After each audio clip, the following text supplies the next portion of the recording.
拿什么与我相争？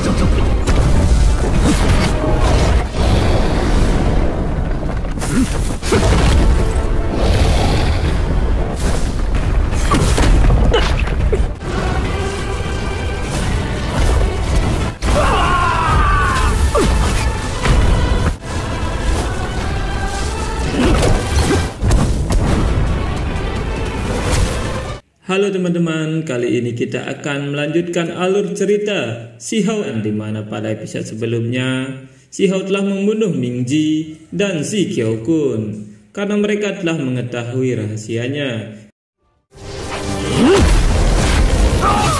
Ketika Xiahou dan kakeknya bergegas mencari tanah warisan, tiba-tiba saja Xiahou dijerat oleh akar misterius dari dasar jurang. Rupanya akar tersebut dikendalikan oleh Master Dewa Matahari yang tidak rela jika Xiahou bebas berkeliaran di tanah rahasia alam Yuantian. Musuh tersebut tidak sendirian karena dia bersama Master Bulu Sayap Surgawi yang juga menyimpan dendam pada Huang. Duel sengit 1 lawan 2 akhirnya terjadi di antara tebing-tebing curam kolam immortal sehingga memunculkan ledakan-ledakan energi yang cukup besar. Xiahou terlihat percaya diri untuk bisa menaklukkan dua musuh itu sekaligus karena mereka telah kehilangan banyak kekuatan. Menyadari akan hal itu, Xiahou langsung mengaktifkan teknik reinkarnasi dan melihat itu dua lawannya menjadi terkejut dengan keahlian Xiahou. Karena mereka mengira teknik reinkarnasi hanya dikuasai oleh Qin Hao.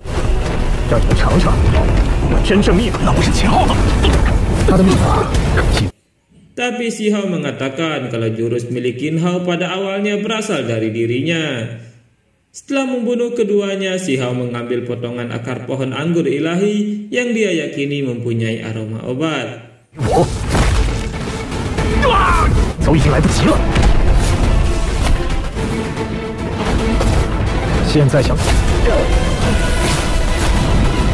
Kemudian keduanya melanjutkan perjalanan hingga tiba di sebuah istana alam rahasia Yuantian tertinggi. Akan tetapi mereka tidak sadar kalau di berbagai sudut tempat yang mereka datangi banyak para pembunuh bertopeng yang mengintai untuk menangkap mereka. Ketika mereka memasuki aula istana, Xiahou dan kakeknya menganggap titik tersebut sebagai tempat yang tepat untuk bermeditasi memulihkan kekuatan. Song Tian mulai berkultivasi di sana. Dan Xiahou berjaga untuk melindungi kakeknya dari gangguan. Segera setelah Song Tian memejamkan mata dan mulai berkonsentrasi untuk memusatkan energinya, tiba-tiba saja muncul dua orang bertopeng.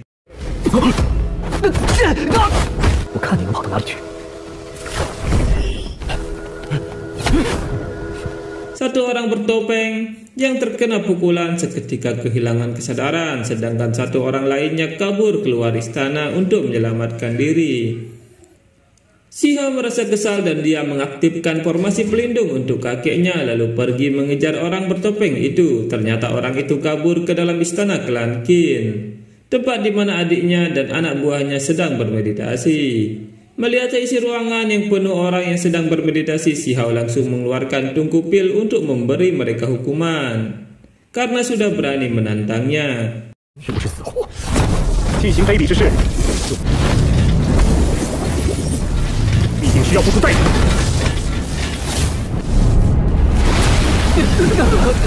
Aliran air sungai langit langsung keluar dari tungku dan menghujani mereka semua. Tentu saja air itu membuat beberapa ahli langsung mati. Mengetahui itu, Qin Hao dan beberapa ahli membuat perisai pelindung. Dan dengan cepat Qin Hao menyerang Xiahou. Pertarungan babak kedua pun terjadi di antara mereka.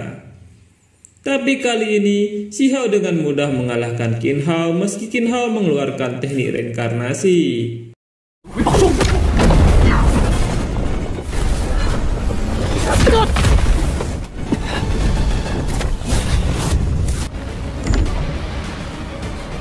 Melihat itu, Qin Hao segera dihalangi oleh ahli alam api ilahi yang meminta pemimpin muda tersebut agar mengurungkan niat buruknya sebab dia tidak ingin kehilangan Qin Hao yang akan menjadi penguasa di alam atas melebihi kehebatan para master lainnya.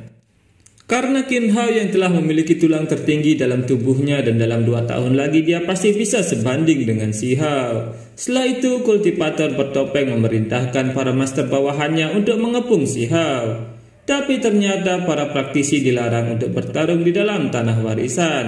Dan sebagai gantinya mereka diizinkan bertarung di medan arena. Si Hao dan para musuhnya langsung berpindah ke medan arena pertarungan yang dikelilingi oleh tebing-tebing curam.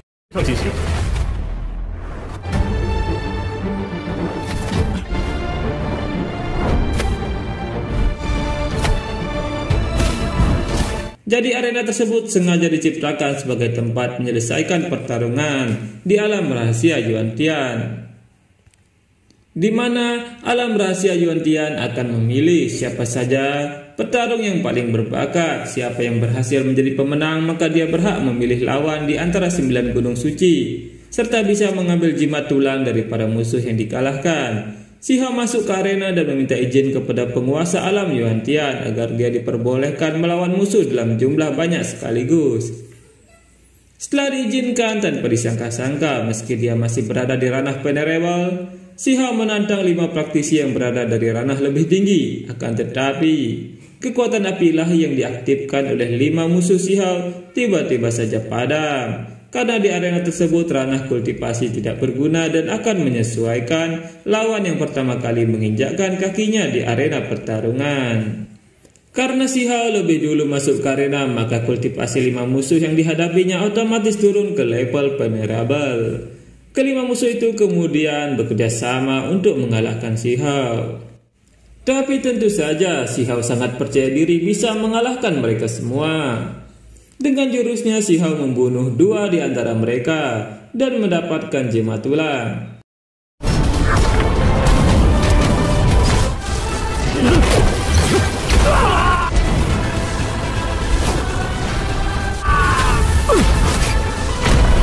Melihat itu tentu saja para master lainnya yang sedang menonton seperti Di Chong merasa heran dengan kehebatan Huang. Begitu pula dengan Qin Hao yang merasa bahwa Huang sebenarnya bisa saja langsung membunuhnya saat itu. Tapi berulang kali Huang memberi kesempatan kepadanya untuk hidup. Melihat musuh hanya tersisa 3 orang, Si Hao kembali menantang mereka untuk bertarung. Seorang kakek tua yang marah kemudian memindahkan Huang ke dalam arena kehampaan miliknya, sehingga dia bisa menyerang secara bebas.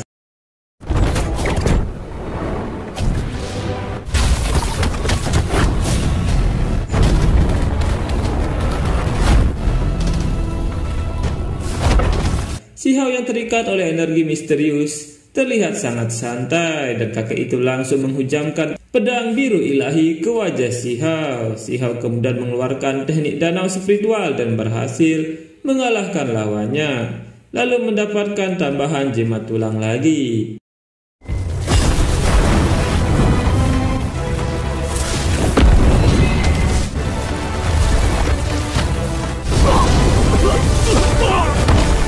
Melihat hal itu, salah satu musuhnya mengeluarkan jurus kekacauan langit dan bumi, sehingga membuat arena pertarungan dihujani oleh ribuan tombak.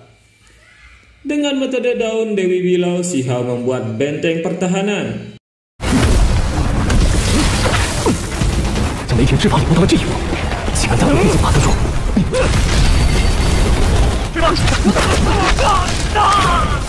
Semua penonton semakin tertegun melihat aksi Si Hao, dan bahkan si anak petir berkata dalam hatinya, Huang memang telah menguasai ilmu guntur sehingga bisa memaksimalkannya sampai titik yang paling mengerikan. Hingga pada akhirnya metode daun Dewi Bilao sukses membunuh kedua master itu dengan mudah. Setelah itu, Si Hao memperingatkan semua ahli yang ingin melawannya untuk maju. Tapi tentu saja setelah melihat kemampuan Si Hao, mereka menjadi berpikir 2 kali untuk menantang Si Hao di arena alam Yuan-Tian. Setelah mengalahkan kelima praktisi itu, Si Hao kembali menemui kakeknya yang sedang bermeditasi, dan di saat yang sama Zhong Tian telah menyelesaikan meditasinya. Dia mengatakan bahwa metode pencerahan milik Supreme Being Yuan-Tian sangat luas dan mendalam. Zhong Tian juga menambahkan bahwa untuk mendapatkan tempat duduk emas itu, dia harus mampu mewujudkan hukum Supreme Being Yuan-Tian. maka tempat duduk itu akan muncul dengan sendirinya lalu membantunya untuk mencapai pemahaman yang lebih mendalam. Akhirnya, Si Hao memutuskan untuk bermeditasi di sana. Saat itu di aula utama terlihat tetua klan Qin sedang menunggu apa yang terjadi di alam Yuan-Tian. Dia tidak melihat satupun ada anggota klannya yang menggunakan jimat tulang sehingga dia yakin bahwa mereka akan mendapatkan warisan dari alam Yuan-Tian. Tapi tiba-tiba ada beberapa anggota klan Qin yang kembali dan itu membuat ketua klan Qin terkejut. Terlebih lagi ketika kelima anggota itu menjelaskan kalau Huang sedang melakukan pembantaian besar-besaran pada klan Qin. Saat itu terlihat Si Hao dan Song Tian sedang menikmati makanan sebelum mulai bermeditasi. Dan tiba-tiba Tai Yin Yutu muncul di sana dan Si Hao mengajaknya untuk makan bersama. Dan setelah semuanya habis, mereka merasa kekenyangan. Setelah itu Si Hao mulai melakukan meditasi untuk memahami metode rahasia Yuan-Tian.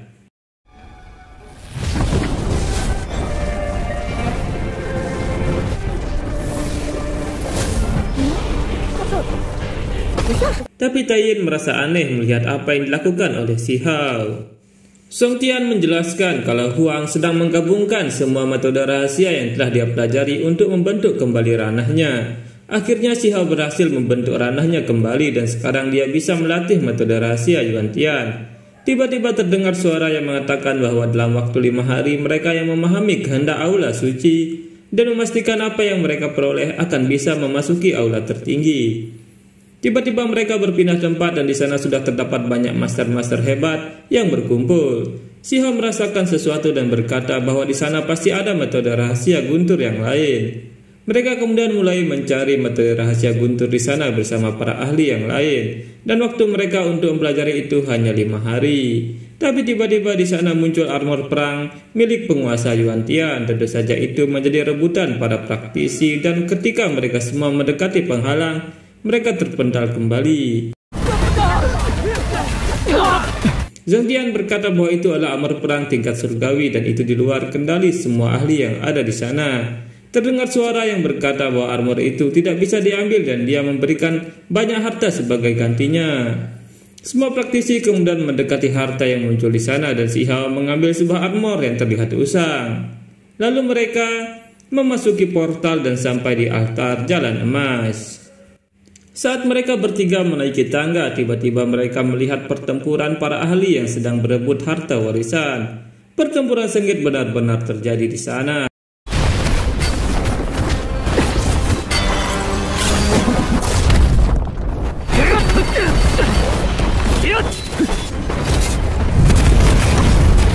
Dan memanfaatkan keributan itu, Si Hao bersama kakeknya dan Tai Yin bergerak dengan cepat menuju altar.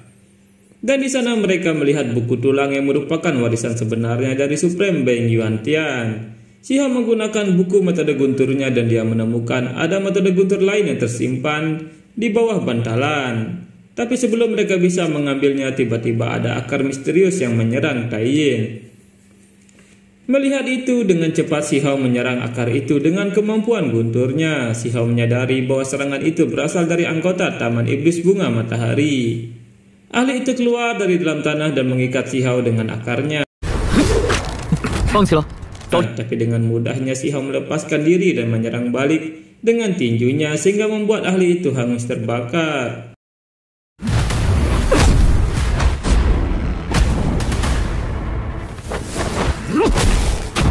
Dengan cepat Si Hao mencoba mengambil buku metode guntur, tapi dia gagal karena semua ahli telah tiba di sana.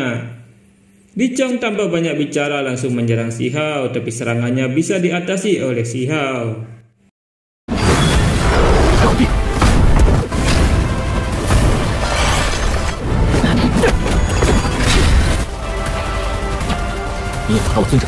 Melihat hal itu, Li Chong terkejut karena Si Hao telah mencapai puncak ranah venerable. Dan kali ini Si Hao yakin bisa mengalahkan Li Chong. Li Chong yang marah mulai mengeluarkan kekuatan hewan buasnya untuk menyerang Si Hao.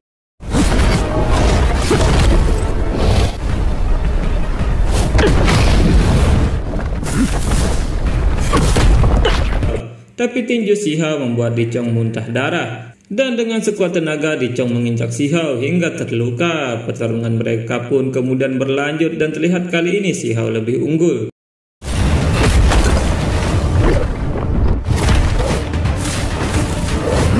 Li Chong yang tidak menyangka akan perkembangan Si Hao mulai mengeluarkan jurus andalannya, yaitu teknik rahasia burung 9 kepala. Semua kepala burung itu menyerang Si Hao, tapi Si Hao berhasil menahannya dengan perisai lonceng emas.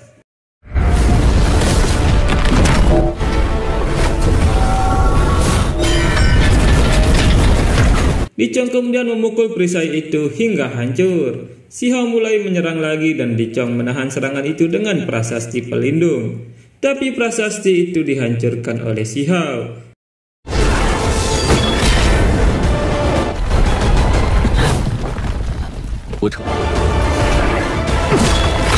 Melihat kekuatan tubuh Si Hao, Li Chong mengakui bahwa tubuh Si Hao setara dengan kekuatan tubuhnya.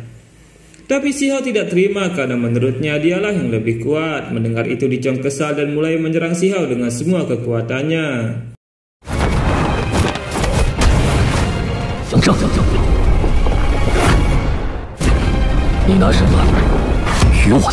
Sambil menunjukkan Susanoo-nya di hadapan Si Hao, Li Chong bertanya apa yang Si Hao miliki sehingga berani mengatakan dia lebih kuat darinya. Sekian episode kali ini, kita bertemu lagi pada video berikutnya. Bye-bye.